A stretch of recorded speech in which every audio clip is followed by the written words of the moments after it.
This isn't just a recession. It's the slow death of the middle class, and nobody's coming to save you. Right now, 78% of Americans are living paycheck to paycheck. Credit card debt just hit $1.35 trillion. Auto loans are defaulting at record highs. And a shocking 44% of millennials say they'll never be able to afford a home. But this isn't a temporary dip. It's not a cycle. It's a systemic unraveling of your job, your housing, your healthcare, your future. The worst part? It's happening so slowly, most people won't realize it until it's too late. So if you've been feeling like life is getting harder, like the system is rigged, like no matter what you do, you're falling further behind, you're not crazy. You're paying the price of a collapsing empire. Your groceries are shrinking. But the bill isn't. Look, I know you've felt this one already. You go to the grocery store with the same list you've always had: some eggs, milk, bread, chicken, veggies, and somehow that $60 list is now $112. And the worst part? You're walking out with less than you used to. This isn't your imagination. It's actually a phenomenon called shrinkflation, where companies reduce the size or quantity of a product but keep the price the same or worse, raise it. A bag of chips that used to weigh 12 ounces now weighs 9. A jar of peanut butter that used to be 18 ounces is now 15.4. Cereal boxes are thinner. Yogurt cups are smaller. And if you look at the inflation-adjusted price of grocery staples since 2020, eggs are up 54%, bread is up 38%, and chicken is up nearly 60%. But the kicker is this: your paycheck hasn't caught up. Real wage growth adjusted for inflation has been stagnant or negative for the bottom 80% of income earners since mid-2021.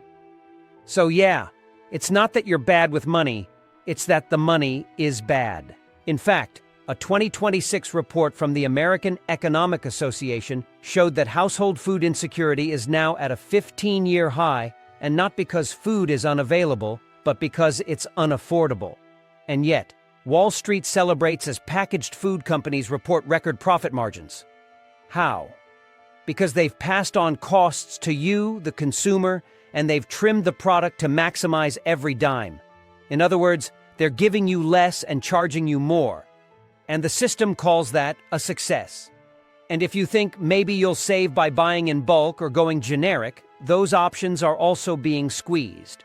Costco and Sam's Club are quietly raising prices on essentials, and even store brand labels like Target's Good and Gather or Walmart's Great Value are no longer budget-friendly, they're just slightly less insulting.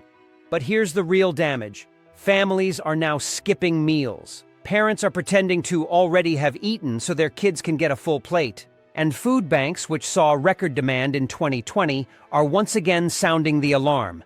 But this time, the demand is coming from people with full-time jobs. This isn't a recession where you bounce back after 6 months. This is what a slow collapse looks like. You don't notice the moment you can't afford groceries anymore. It just creeps in, week by week, until skipping breakfast becomes the new normal. America's infrastructure is crumbling quietly and expensively. Nobody likes talking about pipes, roads, and sewer lines. It's not sexy, but it's actually one of the biggest signs that American life is slowly falling apart, and people don't even realize how much it's costing them. Over 43% of major roads in the U.S. are now rated as poor or mediocre by the Federal Highway Administration. Water systems in over 2,000 towns are contaminated with unsafe levels of lead. Yes, lead, like it's the Roman Empire in decline. More than 9 million homes in America still receive their drinking water through lead pipes. And guess what? A 2025 audit by the EPA found that replacing them all will cost over $60 billion, and the government has no plan to cover it. So what happens? Local governments quietly raise your property taxes or your water bills to try to fund it, and you just absorb the cost. Then you hit a pothole the size of a moon crater, and suddenly you're out $1,200 for a new axle. The American Society of Civil Engineers gave the U.S. a C on its 2025 infrastructure report card. Bridges are literally collapsing. Over 46,000 bridges are rated as structurally deficient. The I-95 overpass in Philadelphia collapsed in 2023, and the media moved on in 2 days. But structurally, we're falling apart. And it's not just highways, it's schools. The National Center for Education Statistics just released a 2026 report saying that 53% of public school buildings are more than 50 years old, and nearly 1 in 4 have HVAC systems that don't work. That means your kid is sweating through math class in the summer and freezing during English in the winter. This kind of decay isn't loud. It's slow. It's silent. But it's devastating. And you're paying for it in hidden ways, in higher repair costs, in declining home values, in higher insurance premiums. We used to have a belief in this country that we could build our way out of problems. Now, we can't even maintain what we already have. And that's not just sad, it's dangerous. Because once a society stops fixing the basics, the pipes, the roads, the schools, it's not just an inconvenience. It's a signal. It means the system expects you to live with broken things. And that expectation, over time, becomes your reality. Even free time is getting more expensive. This is one of those slow burns that nobody really talks about, but when you sit down and actually look at the numbers, it's horrifying. I'm talking about the cost of existing in America. Not surviving, not thriving, just having a weekend. Go ahead and try to enjoy yourself without hemorrhaging money. Want to see a movie? That's $17 for the ticket and $23 for snacks. Want to go to a concert or sporting event? Even nosebleeds are $80 to $120 per person now, not including parking, food, or convenience fees, which are the least convenient thing I've ever paid for. Theme parks? Forget it. A single-day ticket to Disney World in 2026 is now $189 per adult, up from $109 just 5 years ago. That's a 73% increase. And food inside the park? A burger combo is now $23. That's not inflation, that's exploitation. But it's not just big events. Even small things are bleeding you dry. The average streaming service now costs between $17 to $22 per month each. And since no one has just one anymore, most families are paying $80 to $120 a month just to watch the same shows they used to get on cable. Even nature is no longer free. Many state parks are introducing dynamic pricing, which means your free hike now has a $15 to $25 parking fee depending on the day. Camping permits are being auctioned. National parks require reservations. It's like the outdoors has a velvet rope now. And guess what? 73% of Americans now say they feel guilty when they're not being productive because rest itself has been commodified. So we spend our free time spending money, or we feel like we're failing. The result? Burnout is now the norm, and Americans are working longer hours than any other developed country. And when we do get time off, 41% of people say they can't afford to go anywhere. So even the illusion of rest is fading. This isn't about whether or not you can take a vacation. It's about whether you're allowed to rest without being punished. And in America right now, every form of rest costs money. And for most people, that means it's just off the table. This isn't a recession. It's a creeping erosion of your right to exhale. And you deserve to know that's by design. The car is becoming a luxury item again. Most people don't realize this yet, but in 2026, owning a car, something that used to be a basic necessity, is turning back into a luxury. And it's happening faster than you think. The average monthly car payment in the US just hit $771 for new vehicles and $534 for used cars, according to Experian. That's a historical record, and it's pricing middle-class families right out of the market. And I haven't even gotten to insurance, which is exploding. Car insurance premiums are up over 29% year over year, the highest increase since 1976. And it's not just because of inflation. Insurers are pulling out of major markets: California, Florida, even parts of Texas because of climate risk and high claim payouts. So if you live in a flood-prone area or a high-theft zip code, good luck. You're either getting dropped or your premiums are doubling. And let's not forget about maintenance. Because of global parts shortages, basic repairs that used to take 2 days now take weeks, and they cost hundreds more. The price of new tires is up 21% since 2020. A new alternator that used to be $300 installed is now closer to $650. And if you drive an EV, Battery replacement can cost $15,000 to $26,000 more than some people paid for the car itself. And all of this assumes your car isn't totaled. But guess what? The threshold for declaring a car totaled has gotten stricter, so insurance companies are more likely to write your car off for minor damage and leave you fighting for a decent payout. Now combine that with auto loan delinquencies quietly creeping up, subprime delinquencies just past 8%, their highest rate since 2008. And repossessions are surging. People are missing one payment, then two, and then the car's gone. And it's not just the poor. Middle-income families are getting hit too, because when rent goes up, groceries go up, and wages stay flat, that car payment is the first thing to go. And what's worse is there's no public alternative. Most cities in America still have broken, unreliable, or non-existent public transit. So when your car goes, your job could go with it. Your entire life becomes smaller. That's what this collapse looks like. Not all at once, but mile by mile. Until even driving feels like a privilege. The new tax is hidden in plain sight. Everything you need now has a subscription. Here's something you might not even realize until it's too late. Everything you used to own, you now rent. And I'm not just talking about Netflix. We're in the middle of a massive economic shift where companies are turning necessities into subscriptions, and it's draining Americans by the month, quietly and relentlessly.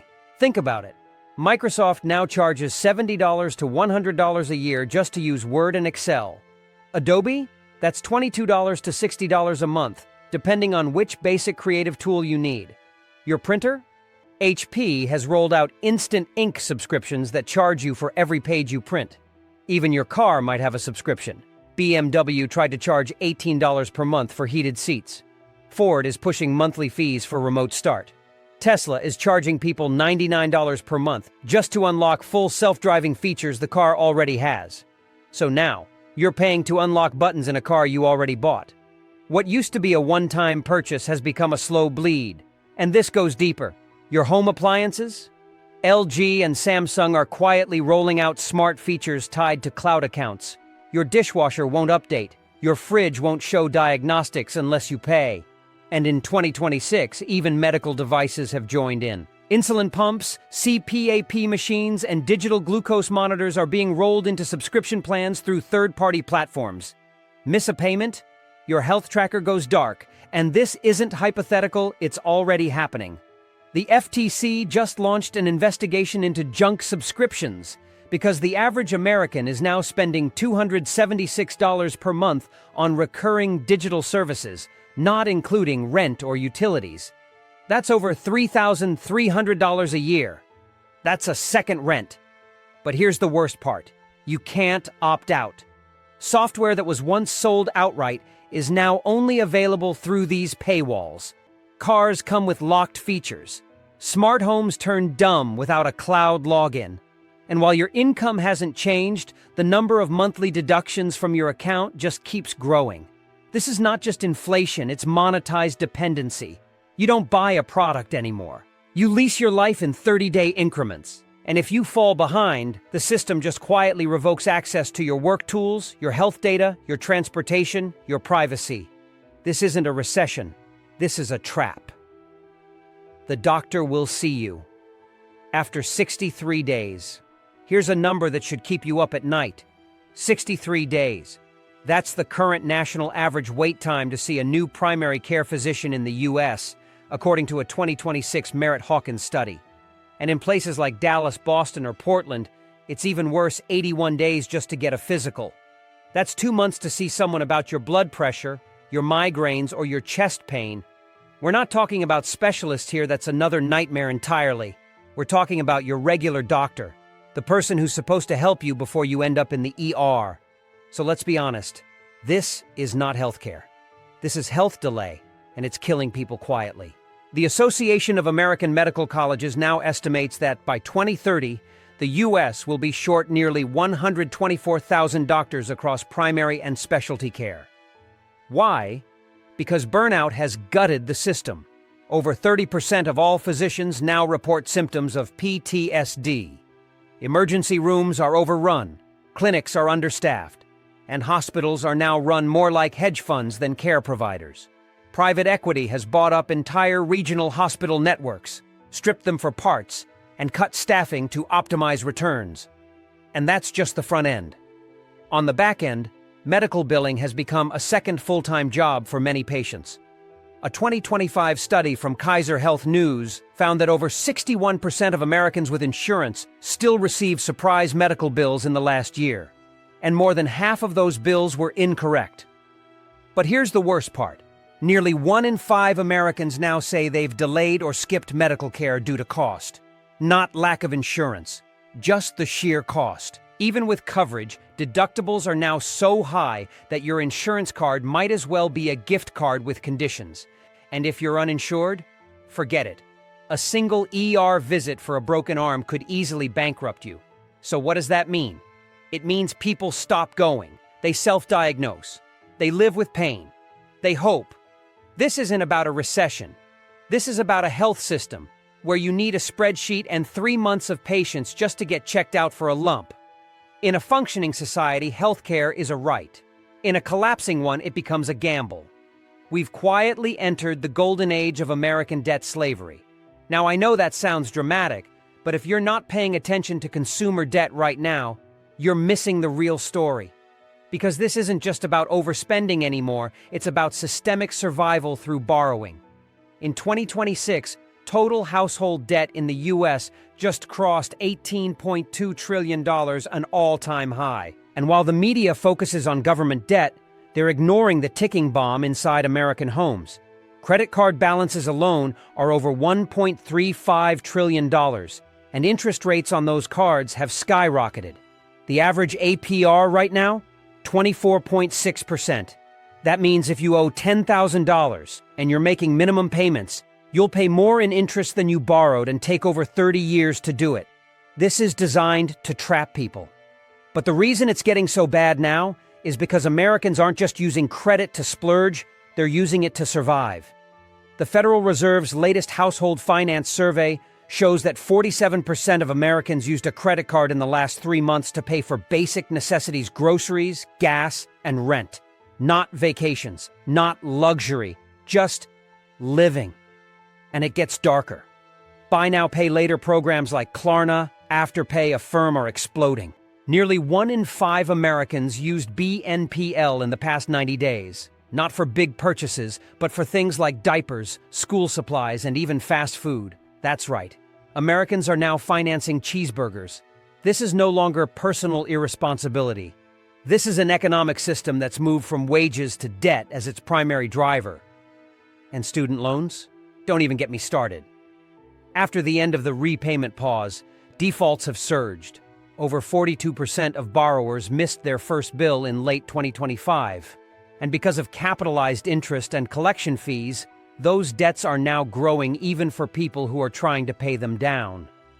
We are watching an entire class of people, not just the poor, but the middle class, get sucked into a vortex where wages stagnate, inflation persists, and credit becomes the only way to keep the lights on. This isn't a cycle, it's a structure.